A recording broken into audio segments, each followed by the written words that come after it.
Additional deputy commissioner Tral Shabir Ahmad Raina ने cricket ground बिजोनी Tral का दौरा किया। उन्होंने खिलाड़ियों को यकीन दहानी कराई कि मैदान पर बाकीमानदा काम भी जल्द शुरू कर लिया जाएगा। उन्होंने कहा कि ये मसला स्पोर्ट्स काउंसिल के आला ऑफिसर्स के साथ उठाया गया है और जल्द ही बाकी काम को भी शुरू किया जाएगा।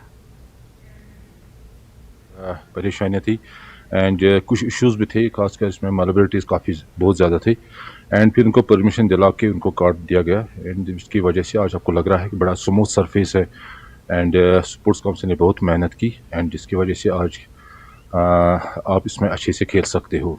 बट मुझे मानना है कि अभी और कुछ करना है। रिसेंटली सेक्रेटरी स्पोर्ट्स काउंसिल यहाँ आई थी तो मैंने उसको पर्सनली गुजारिश की थी कि और कुछ पैसा हमें चाहिए एंड इसमें कुछ और डेवलपमेंट, खासकर जो आपको एक्स्ट्रा कवर या फाइन लेग वगैरह जो बाउंड्री एरिया हो वहाँ पे कभी स्मूथ सरफेस नहीं है, जिसकी वजह से प्लेयर्स को काफ़ी दिक्कत का सामना करना पड़ रहा है। एंड आप देख लीजिए इंशाल्लाह आने वाले टाइम में इसको और भी हम बेहतर बना देंगे।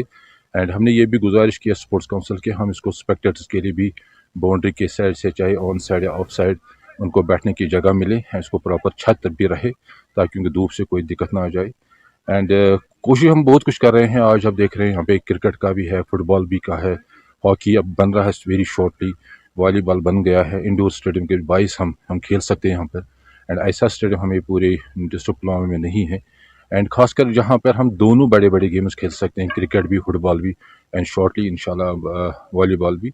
एंड इसके साथ साथ भी हमने गुजारिश की है, मुझे उम्मीद है इंशाल्लाह उसकी भी अप्रूवल आ जाए कि हम इसमें यहाँ पे हॉस्टल बना देंगे ताकि बच्चे यहाँ पे जो एकेडमी होगी उनको कोचिंग करने के बाद प्लेयर्स आराम से